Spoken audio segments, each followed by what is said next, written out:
بسم اللہ الرحمن الرحیم۔ السلام علیکم ورحمۃ اللہ وبرکاتہ۔ پاک ویوز ٹی وی میں محمد منشا آپ کا میزبان ایک بار پھر آپ کی خدمت میں۔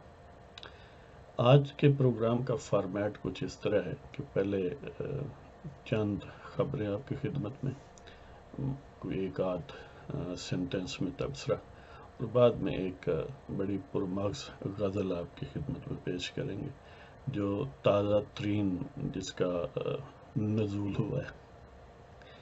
تو شروع کرتے ہیں۔ پہلی خبر بڑی بریکنگ نیوز ہے، ویسے ابھی آئی ہے اور بڑی افسوسناک ہے کہ امریکہ کی ریاست ورجینیا میں ایک شہر ہے بیچ، اس کی جو میونسپل انسٹیٹیوشن ہے اس کی بلڈنگ میں ایک سابق یا موجودہ امپلائی نے فائرنگ کی ہے اور 12 بندے مارے گئے بدقسمتی سے۔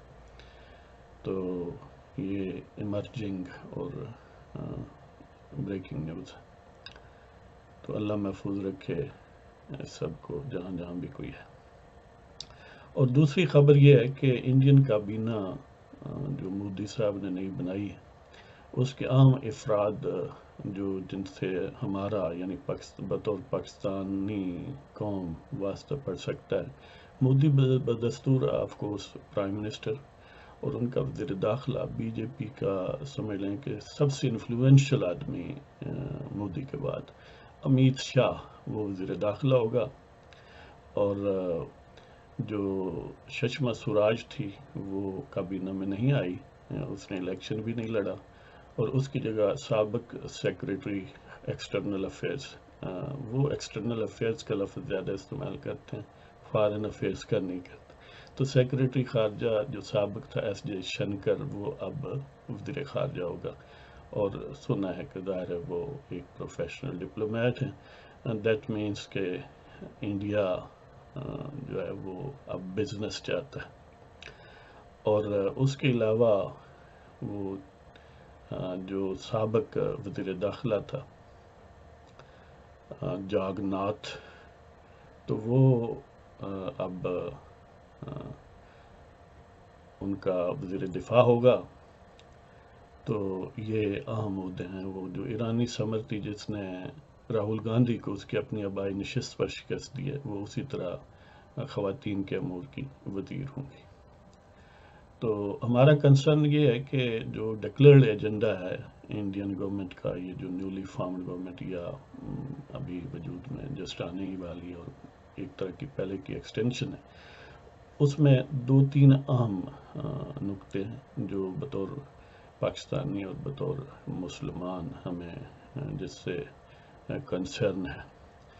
ایک یہ ہے کہ کشمیر کا جو اسپیشل سٹیٹس ہے آرٹیکل 370 انڈین کانسٹیٹیوشن کے تحت، وہ انہوں نے وعدہ کیا اپنے الیکٹوریٹ سے کہ ہم یہ ختم کریں گے، اور ہندوتوا کا ایک اہم ایلیمنٹ ہے اس وقت، اور یہ بڑی خطرناک بات ہے۔ اگرچہ انڈین آکوپائڈ کشمیر کی اکثر جماعتیں اس کی مخالف ہیں، وہ جو پرو آزادی ہیں یا پرو گورنمنٹ ہیں، سب ہی مخالف، تو دیکھیے کیا بنتا ہے۔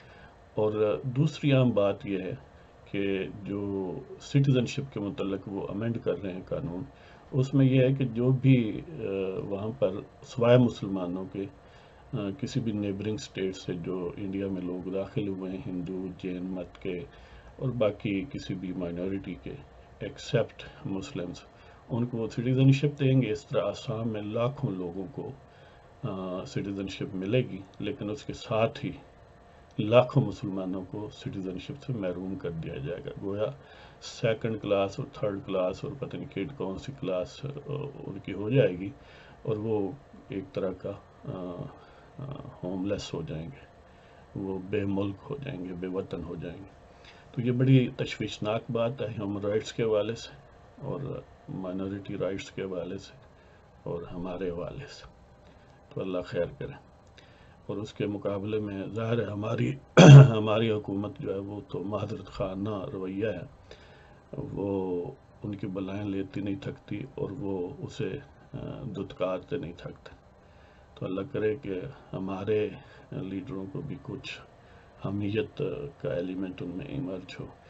اب جو تھرڈ نیوز ہے وہ یہ ہے کہ زرداری صاحب کے اریسٹ وارنٹ ایشو ہوئے۔ یہ کم و بیش جو گیدرنگ سٹارم ہے گریجولی اور سلولی گیدر ہو رہا ہے اپوزیشن کی طرف سے، اس میں شاید شگاف ڈالنے کا ایک طریقہ ہے یا ہوپ لیسنس یا ڈیسپریٹ اٹیمپٹ ہے گورنمنٹ کی طرف سے کہ اپوزیشن جو ہے وہ جوائنٹ ایجنڈا پر متفق نہ ہو اور اس پر کوئی ریٹیلیشن یا کوئی ایکٹیویشن یا کوئی ایجیٹیشن نہ کرے۔ تو دیکھیں کیا بنتا ہے۔ اور اس کے علاوہ آخری خبر جس کا تذکرہ میں ضروری سمجھتا ہوں کہ پچھلے 10 مہینوں میں چین سے $6.6 بلین پاکستان نے بطور قرضہ لیے، وہ جو زیادہ تر نیا نیوکلیئر پلانٹس وغیرہ کی انسٹالیشن وغیرہ میں موسٹ پروبیبلی یوز ہوئے ہیں یا ہو رہے ہیں۔ یہ تھیں چند عام خبریں۔ تو اب آپ کی خدمت میں پیش کرتے ہیں ایک تازہ ترین غزل جو پرمغز ہے اور پرسوز ہے۔ تو حاضر ہے۔ تیری الفت سے ہمیں اشعار ملے ہیں، تیری الفت سے ہمیں اشعار ملے ہیں، تیری نظروں سے کئی اسرار ملے۔ تیری الفت سے ہمیں اشعار ملے ہیں، تیری نظروں سے کئی اسرار ملے ہیں۔ یہ التفات یوں تو پرجوش رکھے ہے، یہ التفات یوں تو پرجوش رکھے ہے، تیری راہ میں ہمیں ستمکار ملے ہیں۔ تیری الفت سے ہمیں اشعار ملے ہیں، تیری نظروں سے کئی اسرار ملے ہیں۔ یہ التفات یوں تو پرجوش رکھے ہے، تیری راہ میں ہمیں ستمکار ملے ہیں۔ خدا دور رکھے تجھ سے بلاؤں کو، خدا دور رکھے تجھ سے بلاؤں کو، سازشی کچھ پس دیوار ملے ہیں۔ خدا دور رکھے تجھ سے بلاؤں کو، سازشی کچھ پس دیوار ملے ہیں۔ یوں تو تجھ پہ فریفتہ بھی بہت ہیں، یوں تو تجھ پہ فریفتہ بھی بہت ہیں، اکثر لیکن محبوس و لاچار ملے ہیں۔ یوں تو تجھ پہ فریفتہ بھی بہت ہیں، اکثر لیکن محبوس و لاچار ملے ہیں۔ اور عقدہ یہ مجھ پہ کیوں نہیں کھلتا، عقدہ یہ مجھ پہ کیوں نہیں کھلتا، پاسباں اکثر تجھے بے کردار ملے۔ عقدہ یہ مجھ پہ کیوں نہیں کھلتا، پاسباں اکثر تجھے بے کردار ملے ہیں۔ اور مرکز وفا ان کا کہیں اور ہے جانا، مرکز وفا ان کا کہیں اور ہے جانا، یہ جو صدور سجے علم بردار ملے ہیں۔ مرکز وفا ان کا کہیں اور ہے جانا، یہ جو صدور سجے علم بردار ملے ہیں۔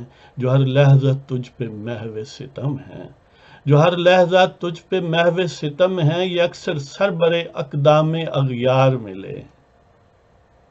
یہ غور طلب ہے۔